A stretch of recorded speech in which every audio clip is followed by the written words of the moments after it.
Assalamu alaikum, j'espère que tu vas bien. Bienvenue dans Café et Confidence, podcast présenté par Sheima, aka Vania Rose sur mes réseaux sociaux, donc sur Instagram et TikTok. J'espère que vous allez tous très bien. J'avoue, ça date, je suis pas venue ici. De base, je devais faire un podcast par semaine, mais j'avoue, j'ai abusé, je fais que procrastiner sur mon podcast, j'avoue. Mais il ne faut pas oublier qu'il y a quand même déjà 25 podcasts d'il y a longtemps. Donc si vous ne les avez pas encore écoutés, je vous invite à aller écouter, il y a de tout. Vous allez trouver de tous les sujets.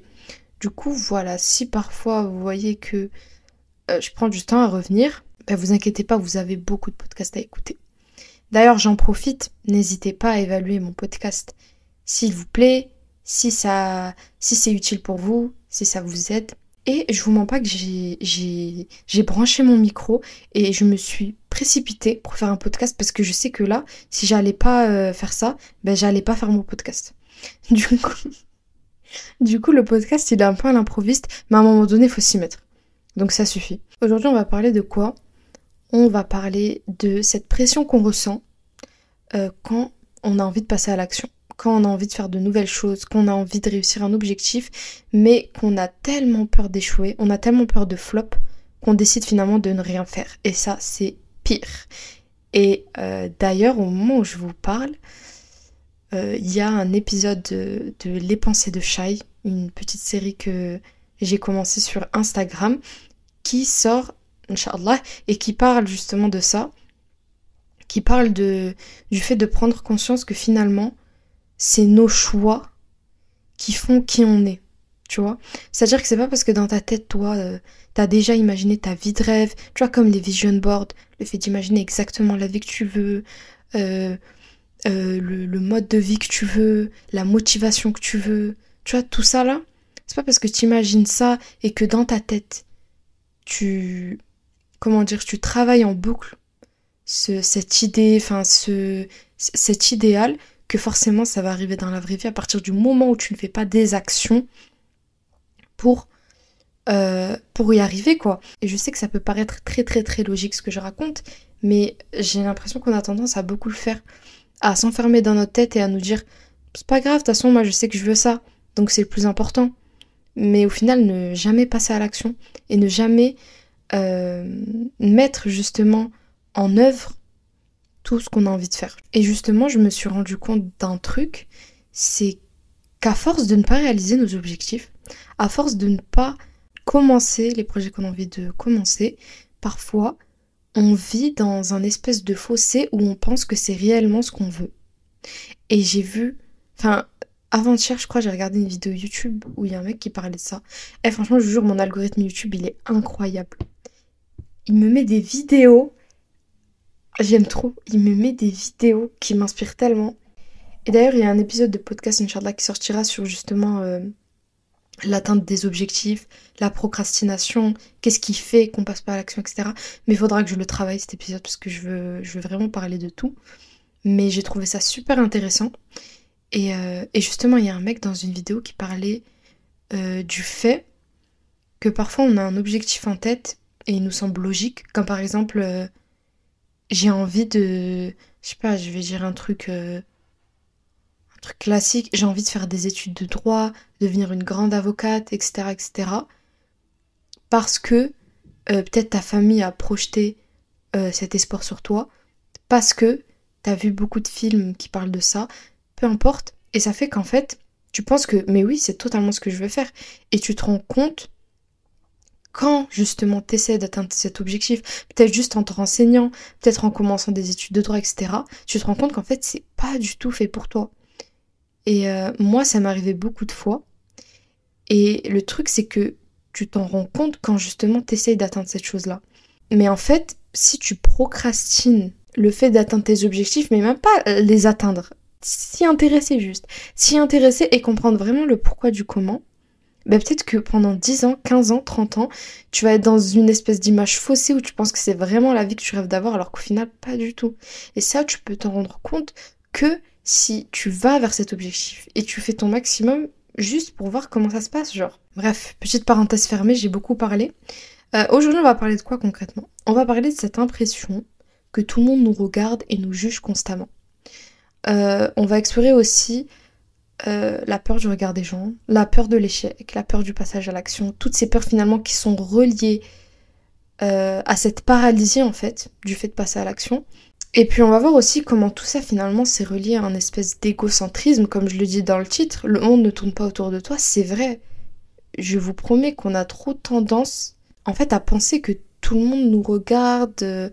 On croit trop on est les main caractères. Certes, on est les main caractères de nos propres vies respectives, oui, mais les autres, je peux vous dire que la journée en se réveillant et le soir en allant s'endormir, ils pensent pas une seconde à nous. Ils pensent pas une seconde à tes projets. Ils pensent pas une seconde à ta vidéo qui a fait 200 vues sur TikTok. Non, pas du tout. Les gens s'en fichent. Ils s'en fichent. Je vous jure que t'as flop ton permis, que, je sais pas, tu t'es séparé de certaines personnes, que, ouais, par exemple, je sais pas, t'as ouvert un business et puis, bah, ça a flop. Les gens s'en fichent. Les gens, ils vont y penser 5 minutes. Ah, tu vois, un tel, nanana. Et après, ça y est, quoi, ils vont continuer leur vie. Et en fait, c'est triste de parfois passer à côté de très belles opportunités, de, de portes qui sont littéralement ouvertes, tu vois, et de choses qui peuvent vraiment être des life changers, juste parce que Paul ou Jean-Jacques, ils vont commencer à te critiquer, quoi. Genre, à un moment donné, en fait, je pense qu'il faut qu'on réussisse à déconstruire la critique de l'autre et qu'on arrête de la diaboliser constamment en pensant que c'est si pire que ça, tu vois. Moi, vous savez, c'est quand que j'ai vraiment réalisé que les gens ne me calculaient vraiment pas du tout. C'est pendant ma période d'anxiété sociale. Donc, fut un temps, je crois que c'était à 5 ans à peu près, j'ai eu une grosse période d'anxiété sociale où j'avais littéralement peur des autres. J'avais peur de l'interaction sociale, j'avais peur de parler en public, de donner mon avis. J'avais peur carrément parfois d'avoir une discussion. C'est très contradictoire. J'ai ouvert un podcast carrément. En plus, je vous ai pas dit. Je vous ai pas dit. Il y a des surprises qui arrivent dans le podcast bientôt, Inch'Allah. Des interviews. Inch'Allah, bi'inillah. J'espère que ça pourra arriver. Mais bref, tu vois, c'est super contradictoire. Et pourtant, c'était bien le cas. Et en fait, j'avais peur, par exemple, de passer à l'oral, peur de, de donner mon avis devant une assemblée ou peu importe, parce que j'avais l'impression que tout le monde me fixait comme les fétiches dans Karaba. Vous voyez les fétiches dans Karaba avec les yeux rouges? J'avais vraiment, mais vraiment, c'est-à-dire que, bon, de toute façon, quand t'as une phobie ou quand tu fais de l'anxiété ou quoi, t'as vraiment une partie du cerveau qui en fait devient complètement irrationnelle et, ouais, les émotions prennent le dessus et du coup ta peur prend le dessus. J'avais vraiment cette impression que les gens me jugeaient sincèrement. Et, euh, et de ce fait, j'étais complètement paralysée quand il fallait passer à l'oral, quand il fallait parler devant des gens. Ça me perturbait tellement que je commençais à dire n'importe quoi. Et plus je m'enfonçais dans mes propos, plus je stressais, plus je disais n'importe quoi. Ça me mettait dans un certain cercle vicieux jusqu'à faire une crise d'angoisse, tu vois. Et bref, petit à petit, j'ai commencé à travailler sur ça et à aller mieux. Et durant mes études supérieures, j'ai dû faire beaucoup, beaucoup, beaucoup d'oraux, quoi. Enfin, c'était l'une des compétences qu'il fallait acquérir. Je suis en études de communication, il faut savoir communiquer, quoi. On avait un prof, justement, qui nous entraînait à faire des oraux ultra divertissants, enfin, vraiment, où la personne, son objectif, c'est de capter l'attention des autres, faire en sorte que ce soit intéressant et tout. D'ailleurs, ce prof, il était incroyable. Genre, vraiment, je sais que il a été une cause du fait que je réussisse enfin à prendre la parole à l'oral et surtout m'amuser. Genre, ne pas faire ça comme si comme si c'était une punition ou un supplice. Mais, genre, ouais, un jour, je devais faire un oral et tout. Et en fait, je me suis dit, pour une fois, au lieu d'aller faire mon oral la tête baissée, stressée, etc., je vais juste, quand je vais arriver au tableau en face des autres, je vais juste regarder les autres. Genre balayer la salle du regard et voir en fait qui est mon public. Parce qu'en fait, la plupart du temps, quand on est stressé, quand on a peur d'aller devant les autres, quand tu arrives devant eux, tu les regardes pas, tu regardes le sol, tu regardes le plafond, tu regardes le ciel, et ça fait que il y a... vous voyez, l'inconnu, ça fait toujours peur. Et le fait que tu ne regardes pas ton public, que tu saches pas ce qu'il fait, que tu saches pas si lui-même te regarde, etc., ça, j'ai l'impression personnellement que moi, ça a amplifié ma peur de passer à l'oral, puisque finalement, tu sais pas à qui tu t'adresses. Alors que si tu balayes la salle du regard, que tu regardes vite fait qui s'intéresse à ce que tu dis, qui s'en fiche et tout, ça aide un peu à calmer ça. Donc je me suis dit, vas-y, je vais faire ça. Je balaye la salle et tout, et je me rends compte. Vraiment, je vous jure, c'est là où j'ai eu un déclic sur ça. Je me rends compte que tout le monde s'en fiche, mais royalement. Genre vraiment, j'ai analysé un peu le public. Je me rends compte que il y a un tiers des personnes, ils sont sur leur ordi, ils sont en train de jouer à des jeux.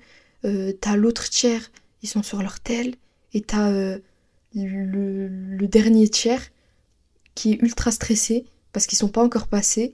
Et tu les vois taper du pied et tout et tout. Tu vois, en fait, tout le monde s'en fiche, littéralement. Et donc, je me rappelle que ce jour-là, j'ai fait mon oral, tranquille. Et en fait, si ton oral, tu le floppes, bah, les gens, ils vont pas te calculer. À part si c'est drôle, quand même. Et en fait, si tu le réussis, bah, les gens, ils vont commencer à lever la tête vers toi parce qu'ils vont trouver ce que tu dis intéressant et tout. Et tu vas réussir à capter leur attention. Donc, en fait, dans tous les cas, tu joues pas ta vie, tu vois. Et bon, moi, je vous donne un exemple tout bête, etc. Et peut-être que vous allez trouver cet exemple un peu simpliste, mais je vous promets que quand t'es en plein milieu d'une phase d'anxiété sociale, c'est beaucoup plus intense à vivre. Mais cet exemple-là, c'est surtout pour illustrer, mais tu peux le comparer à un business que tu as envie d'entreprendre, ou à une chaîne YouTube que tu as envie d'ouvrir, ou à des études de médecine, tu vois. Tu peux le comparer à ce que tu veux. En tout cas, tu peux le comparer à un objectif que tu as envie d'atteindre, mais qui te fait peur plus par le regard des gens que pour autre chose. Et puis en plus, vous savez, je me suis rendu compte d'un truc, c'est que, en vrai, si personne te regardait maintenant, si personne ne pouvait juger ton passage à l'action, si genre t'étais tout seul dans une pièce sans avoir le regard des gens sur toi, est-ce que tu penses que t'aurais plus de mal à le faire ou non?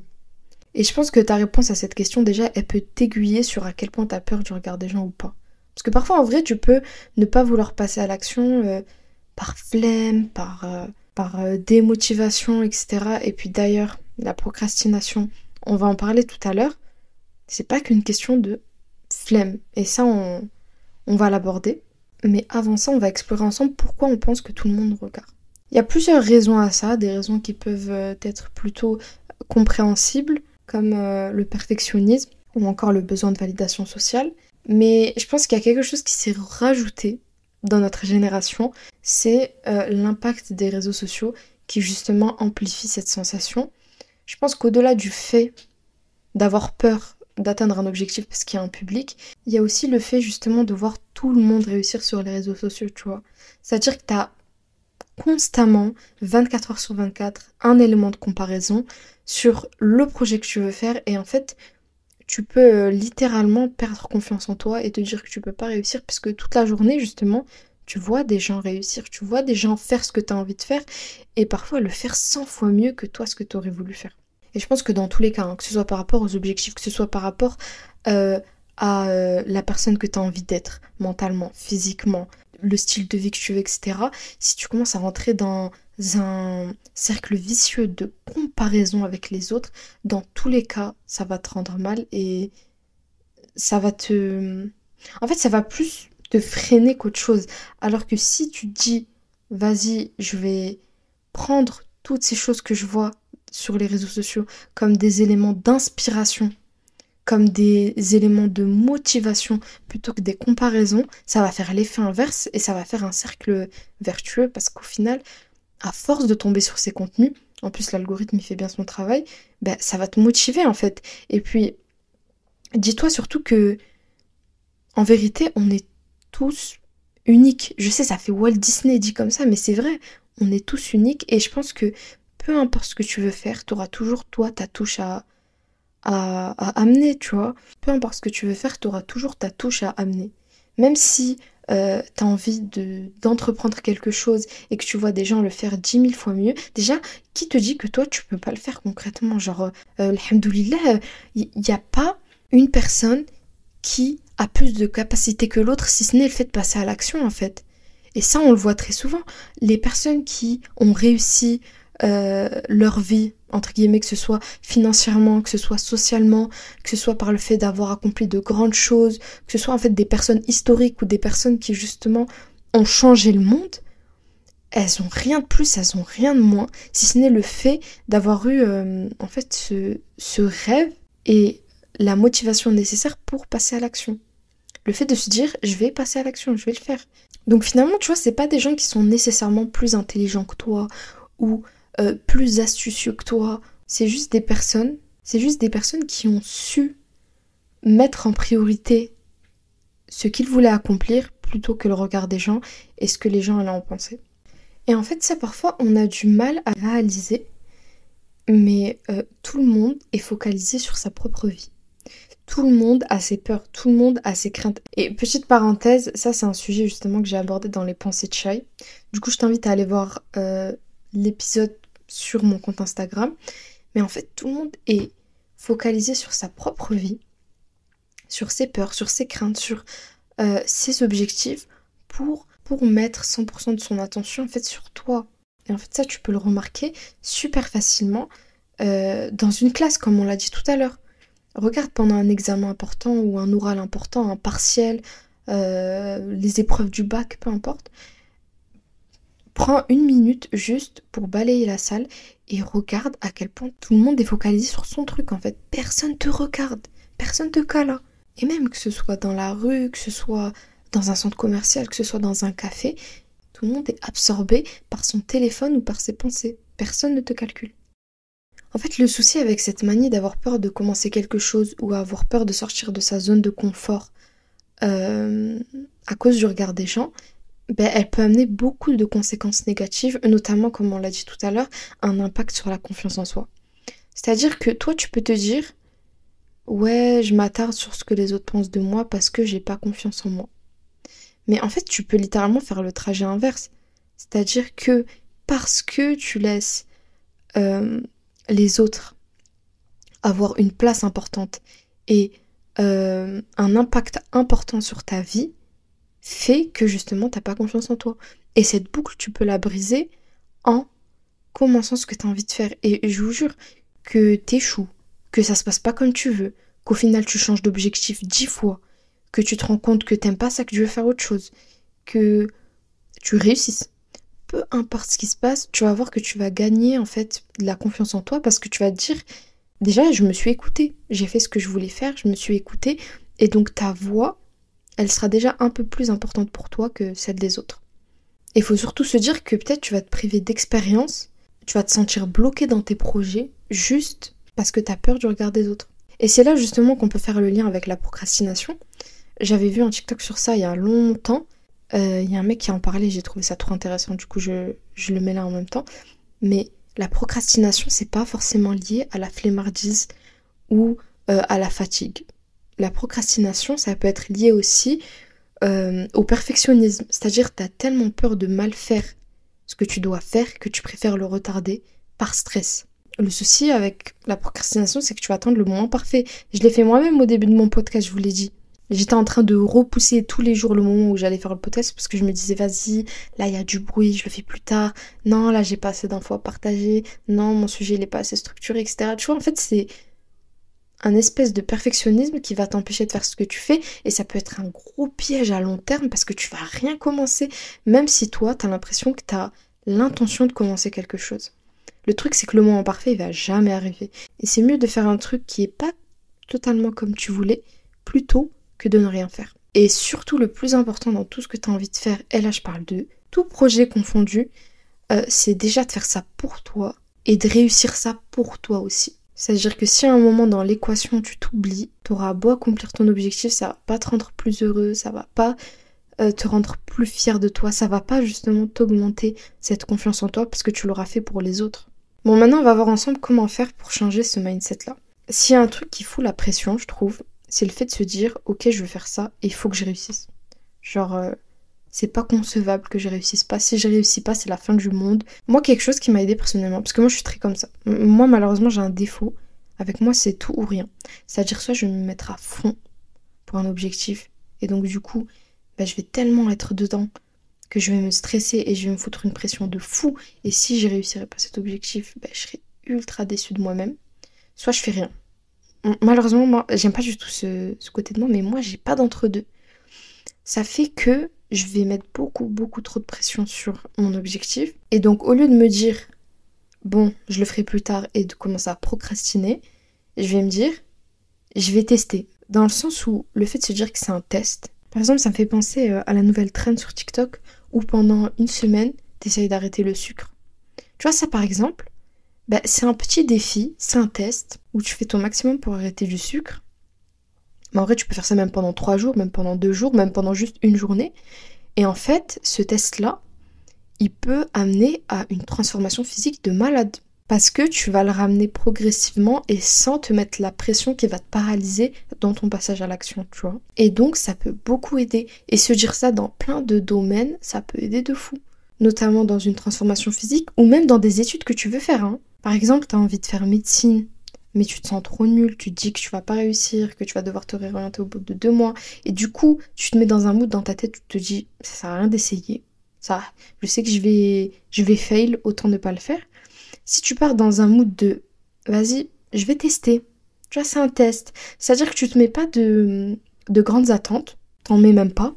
Tu prends le positif que tu peux retenir de ça et peut-être qu'après ça peut amener à quelque chose de plus grand, tu vois, et ça de manière ultra naturelle. Et ça, moi, ça m'a beaucoup aidé. Ensuite, bon, ça c'est beaucoup plus facile à dire qu'à faire, mais accepter les erreurs et les utiliser comme apprentissage. C'est-à-dire que tu vas forcément échouer, t'as vu. Je pense qu'il y a 1% qui échoue pas du tout. Tu vas forcément échouer. Parfois pour des trucs vraiment bêtes, des trucs que tu vas oublier. En fait, faut pas se dire que parce que t'échoues, ça veut dire que t'as pas le potentiel ou la valeur qu'il faut pour cet objectif. C'est juste que, comme toute chose dans la vie, bah, ça demande de l'expérience, ça demande de l'apprentissage. Mais je pense que ce qui peut vraiment être dommage, c'est être tellement déçu de tes erreurs que tu vas faire ton max pour ne plus y penser sans les utiliser pour faire mieux. Vous voyez ce que je veux dire? Moi, ça m'est arrivé beaucoup de fois où je voulais faire un truc et en fait, je redoutais que ça floppe et ça flopait. Et du coup, je me disais, continue ce que tu fais, avance tout droit, tête baissée, tu calcules rien. Et du coup, je m'engouffrais encore dans des erreurs et des erreurs, mais comme moi, je me disais, c'est pas grave, c'est pas grave, de toute façon, je persévère. Je me disais, c'est bon, c'est pas grave. Mais non, en fait, si t'es là, tu veux limite être dans le déni de tes erreurs et faire genre tu les as pas vues pour continuer ce que tu fais, bah, tu vas les refaire 1000 fois. Même si ça pique l'ego, même si ça fait mal, tu te dis purée, j'ai fait ça, j'aurais pas dû et tout. Les erreurs, faut les mettre face à soi, faut les confronter et surtout comprendre le mécanisme de cette erreur, pourquoi tu l'as commise et qu'est-ce que tu as appris pour justement ne pas la refaire. Et je pense que elle est là la différence en fait avec les erreurs. C'est en fait qu'est-ce que t'en fais concrètement de cette erreur. S'il y a bien autre chose à se mettre en tête quand t'as un objectif et que tu veux tout faire pour l'atteindre, dans les moments de doute, dans les moments de peur, de l'échec, peu importe, faut se rappeler de son pourquoi. Pourquoi t'as commencé ça? Quelle est la raison profonde qui fait que tu as commencé ça? Tu veux arriver où? Pourquoi? Et comment? En fait, je pense que avoir ce pourquoi, ultra rationnel et aussi émotionnel, tu vois, de ça me tient à cœur, j'ai envie de faire ça parce que si, ça va t'aider en fait à, peu importe ce que tu vas traverser, les épreuves que tu vas devoir surmonter, les complications, les difficultés, le fait d'avoir un pourquoi, ça te motive encore à continuer et à te dire c'est pas grave, de toute façon, la fin elle sera belle. Et puis pour terminer, surtout, placer sa confiance en Allah subhanahu wa ta'ala, adoptez le tawakkul s'il vous plaît. Faites votre maximum, faites les causes. En fait, à partir du moment où tu te dis vas-y, moi je fais les causes à fond, et puis le reste c'est Allah subhanahu wa ta'ala qui le gère de toute manière. Tu vois ce que je veux dire? Dans le sens où tu pourras pas gérer le résultat, mais tu peux gérer tes efforts et tes causes. Parce que toi, tu sais que de toute manière, tu fais ce que tu peux faire. Et puis après, c'est bon.